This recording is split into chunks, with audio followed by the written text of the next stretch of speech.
আসসালামু আলাইকুম। কিসের আসসালামু আলাইকুম?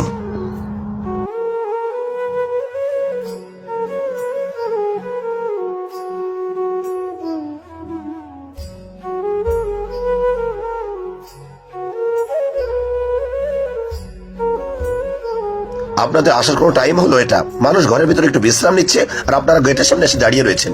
সবাইকে আপনাদের মতো অবসর নাকি? আপনারা অবসর আছেন, যান কোনো কাজ খুঁজেন।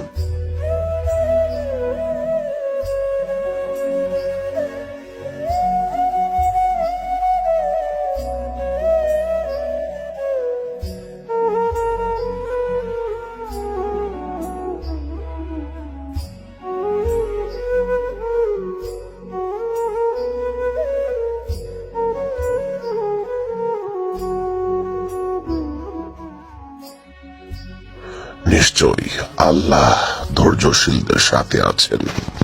الله مع الصابرين. أسمو وأجتاز السماء جلالا فأزيد أسراب الغيوم.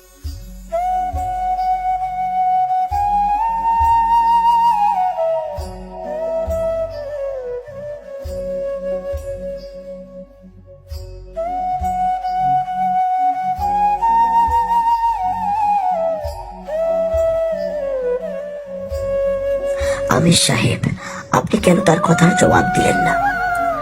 আপনার তো বলা উচিত ছিল তাবলিগ কোনো অবসরপ্রাপ্ত লোকের কাজ নয়। পুরো পাকিস্তানে আপনার 22টা রেস্টুরেন্ট রয়েছে, আপনার বড় একটি ফ্যাক্টরি রয়েছে। দানিয়াল ভাই সম্পর্কে বলতেন সে একজন পুলিশের সার্জেন্ট। আপনাকে বলা উচিত ছিল যে তাবলিগ অবসরপ্রাপ্ত লোকের কাজ নয়। ফরহান ভাই, টাকা পয়সা দিয়ে যদি তাকে ইমপ্রেস করতাম তাহলে হয়তো তার দিলের মধ্যে দিনের মহাব্বত পয়দা হতো না। আর টাকা পয়সা দিয়ে কেন ইমপ্রেস করবো? এগুলো তো এখানেই থেকে যাবে। সে আমাদেরকে ধাক্কা দিয়েছে, কথা শুনিয়েছে, আমরা ধৈর্য ধরেছি আল্লাহর সন্তুষ্টির জন্য। হয়তো আমাদের এই ধৈর্য তাকে কবুল করে নিবে এবং তাকে মসজিদে নিয়ে আসবে।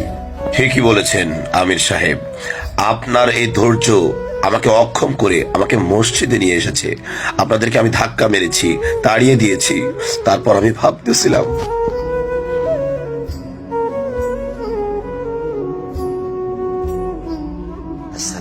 কিসের আসসালামু আলাইকুম? আপনাদের আসার কোনো টাইম হলো এটা? মানুষ ঘরের ভিতরে একটু বিশ্রাম নিচ্ছে আর আপনারা গেটের সামনে এসে দাঁড়িয়ে রয়েছেন। সবাইকে আপনাদের মতো অবসর নাকি?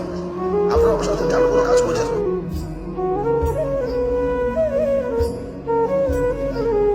সব থেকে আরেক লোক আপনারা যাদের ঘুম খেয়ে দিয়ে কাজ নাই।